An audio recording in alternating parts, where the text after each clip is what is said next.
By Thanksgiving, I had successfully negotiated the Vocations and Examining Committee and was approved for ordination. My name had been forwarded to Grace Lutheran in Clarion, Pennsylvania for consideration of call. The call committee invited me to interview and in turn recommended me to church council. After negotiating salary and housing, they agreed that my name should be forwarded to the congregation, that I may be called as their next pastor. In 3 weeks, I would return to lead worship, and they would vote to make me the pastor of Grace Lutheran Church in Clarion, Pennsylvania. At that point in the process, it was a virtual slam dunk, and I would start after the first of the year. To say that I was a bit excited when I returned to seminary would have been a great understatement. Within days, everyone on campus knew what had happened over Thanksgiving break. I was the first of their class to receive a call. It was exciting news, not only for me, but for everybody. And word got around campus to everyone, including Mrs. Nunemaker, the registrar, who stopped me in the hall and said, "I understand that you're about ready to receive a call. I just wanted to ask one question. When do you plan on starting in Clarion?" I said, "Well, I told them that I could be available after the first of the year." She said, "You do realize you have one more January term to take." I said, "What do you mean? I've taken all the required January terms there are." She said, "Well, yes, you have. But that first one, you were still a student at Gettysburg College. It counted there, but not up here. You've got one more to take. You will not graduate until the end of January. You will just have to inform the congregation. They will need to wait." That was crushing. It was but another in a long line of plans that I had made in those days, carefully laid out, carefully orchestrated, only to blow up in my face. How often that happens to us. We think we've got it all tied up in a nice, neat bow, and suddenly it all comes unraveled. Gets lost in a cloud of COVID, in an injury, or an illness, or the death of a loved one. It may happen when we lose our employment, or our business goes belly up. It may be a failed marriage, or a relationship that comes undone. It could be the impact of aging parents,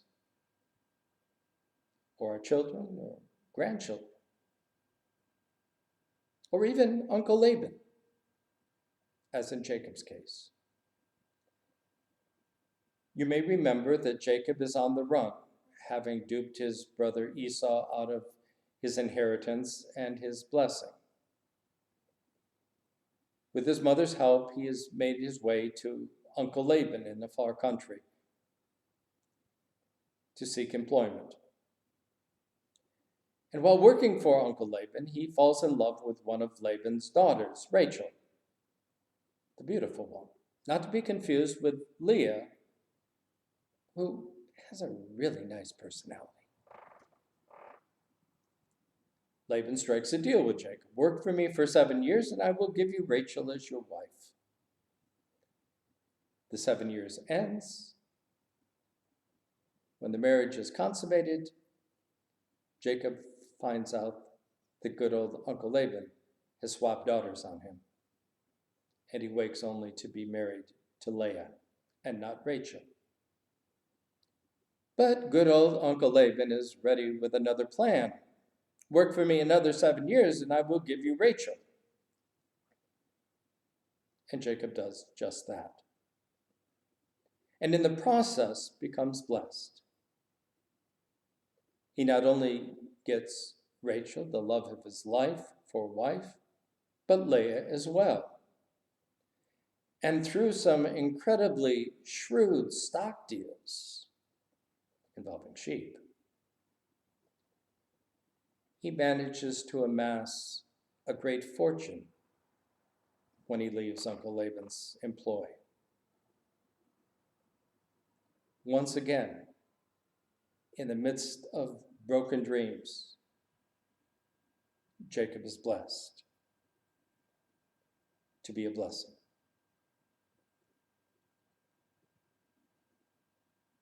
It was interesting to be faced with having to inform the congregation that I couldn't come when I said I did. Not a great way to start a relationship. And so I sat down and began to think, and I remembered that one of the faculty members, whom I'd never had developed a process of studying community and congregations. I went to him and asked if I could use that model in an independent study to study Grace and Clarion. He was ecstatic. He had developed the model exactly for that purpose, but because of the artificial nature of seminary, had never had a student be able to do that. And so he was overjoyed to help. And so I was able to begin the beginning of January and engaged in an intense month of studying the congregation and the community, doing research and conducting interviews. The things that I learned in those days helped me immensely in transition and continue to help as I look toward the future. But even more so, the interviews that I had to conduct put me in touch with people that I may never have bumped shoulders with, especially that early in my career, and yet proved to be invaluable, not only in those days, but over the years. And even more, became really good friends. It was truly a blessing. What blessings COVID holds, I have no clue. But we've already seen hints of some of them as our lives have changed, as we've been forced to rethink our priorities, as we've begun to look at what's important and what's not, at what we need to keep and what we can give away. It has been a time of great cleaning, both emotionally and physically, for many. It has been a time of creativity, innovation. We may never do meetings the same again. Now that we've discovered Zoom, we can bring together large numbers of groups without ever leaving the comfort of our homes or our offices. Think of the thousands of dollars saved in mileage, let alone the exhaust of all that transportation. We have learned new ways of communicating with one another. We have found ways to gather safely. We have discovered new recreation. One of the most interesting pieces for me has been talking to colleagues and friends, how many of them have rediscovered nature. Not only because outdoors provides a great way to social distance, but because also the house is getting really small these days. Colleagues planting flowers, tending gardens, where they had never been able to do that before. Discovering how much they love digging in the dirt or walking in the woods. or sitting with their spouses just watching the sunset. What blessings we have already received. Now we have great challenges facing us, particularly this fall, as we look at the whole subject of academics. But what are the blessings to be reaped in these days? In the midst of failed plans and broken dreams? What might God be offering to us in new life, in new vision, in new creativity? Perhaps we would do well in these next few weeks to spend less time planning and more time listening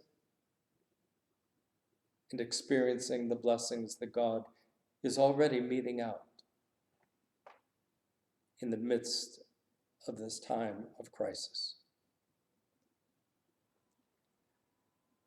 So let all things now living a song of thanksgiving to God the Creator triumphantly raise, who fashioned and made us, protected and stayed us, who still guides us on to the end of our days.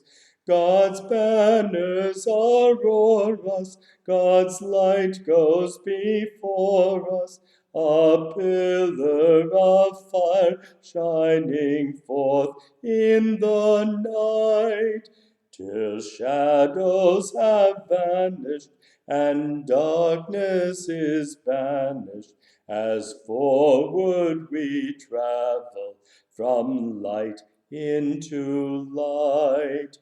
God rules all the forces, the stars in their courses, and sun in its orbit obediently shine. The hills and the mountains, the rivers and fountains, the deeps of the oceans proclaim God divine. We too should be voicing our love and rejoicing, glad adoration, a song let us sing, till all things now living unite in thanksgiving to God in the highest. Hosanna and